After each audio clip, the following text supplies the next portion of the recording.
all you need to know, the Bloomberg Quint podcast that prepares you for the day's business. Good morning and happy Monday to you. This is the daily morning update from Bloomberg Quint and I'm Alex Matthew. Hope you had a fantastic weekend. In the top news, this is something everyone's going to be talking about at the start of trade today. Kotak Mahindra Bank, which will report its quarterly numbers later today, could well be scouting for an acquisition of smaller rival IndusInd Bank, according to an exclusive report by Bloomberg. If it comes to pass, Kotak Mahindra Bank would become India's 8th largest financial firm by assets. The report said that Uday Kotak is exploring the possibility of an all-stock acquisition, and he has had initial talks with the Hinduja family, and the founders of IndusInd could retain a stake in the bank after a deal. IndusInd, for its part, said in a response to the report that it is completely unfounded. It completely denied what it called a rumor and called it malicious, untrue, and baseless. It said that the founders reiterate their full support to IndusInd Bank now and always.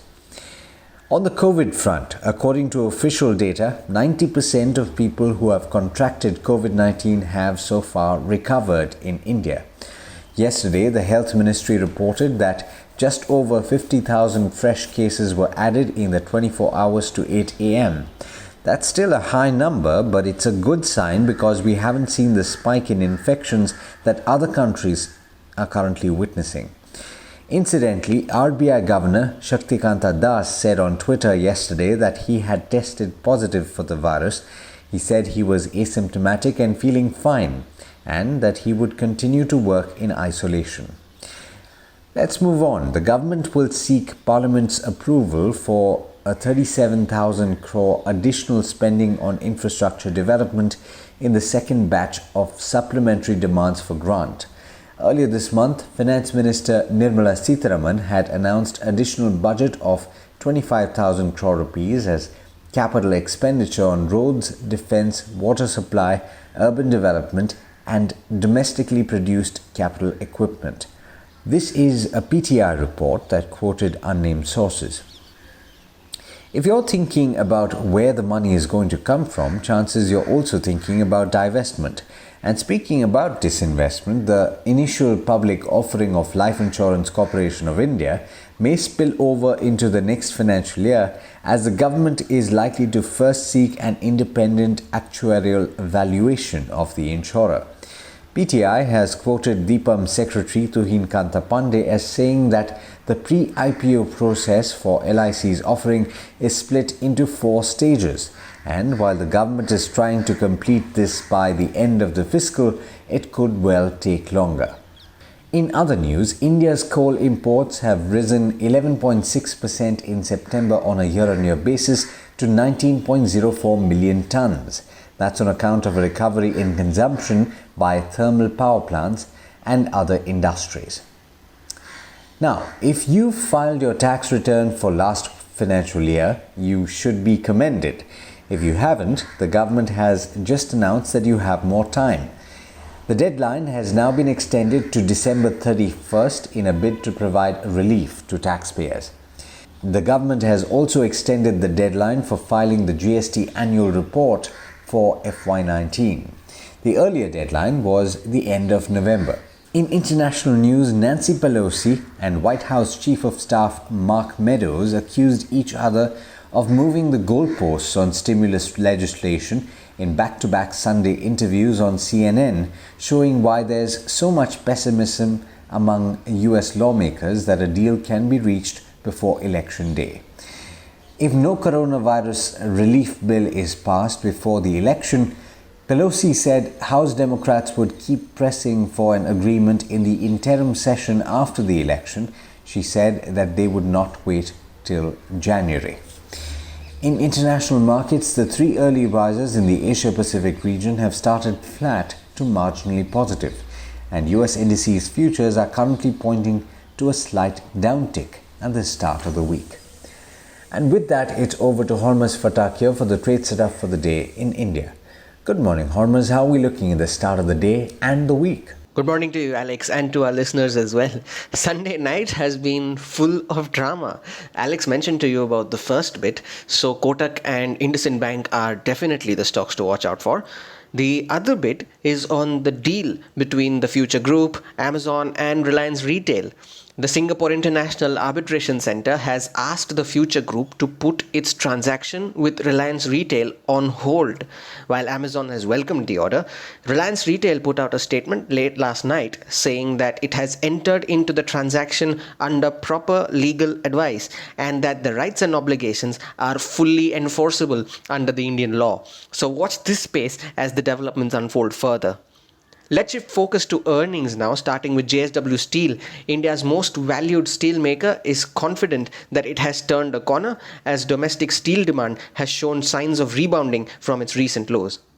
Nestle India says that demand in out-of-home channels has improved during the quarter, but it continues to remain impacted due to the overall environment. A major takeaway from the earnings, though, was the contribution from its e-commerce channels, which saw growth of 97% and has contributed 4% to its overall sales. The company has also approved a dividend of 135 rupees for 2020. Tech Mahindra's dollar revenue growth was the highest in 3 quarters. The company's subsidiary, Tech Mahindra Singapore, will be making 2 acquisitions. First, it will acquire 100% stake in Momentum for a total sum of 14.3 million Australian dollars, and it will also be acquiring 100% stake in Tenzing Group for a total consideration of $29.5 million. It has also declared a special dividend of 15 rupees a share. Some broader market names that will react to earnings: CDSL, where revenue and net profit both saw growth of over 60%, while new active beneficial owner accounts rose by nearly 30 lakh to over 2.5 crores. Aarti Drugs, where the net profit more than doubled as compared to last year. The company has declared a dividend of 2.5 rupees a share and has also approved raising funds to the tune of 350 crore rupees. Persistent Systems, where the company crossed the 1,000 crore revenue mark for the first time. Operating performance too improved as compared to the previous quarter.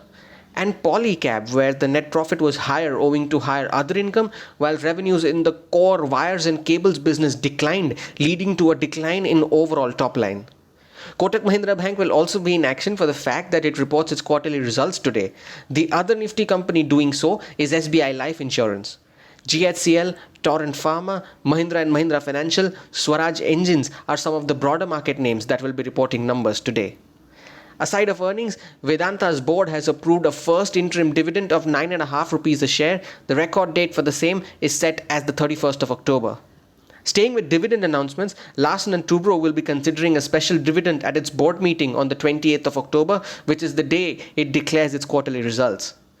PTI reports that Tata Motors has bagged a supply order of over 6,400 Tata Ace Gold mini trucks from the Andhra Pradesh government.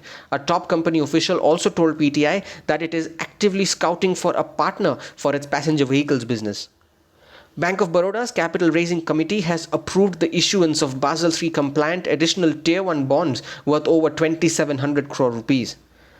Ashoka Buildcon's wholly owned subsidiary has received financial closure from the NHAI for the Kandi Ramsanpalle 4-laning project. The bid project cost is pegged at 1,000 crore rupees.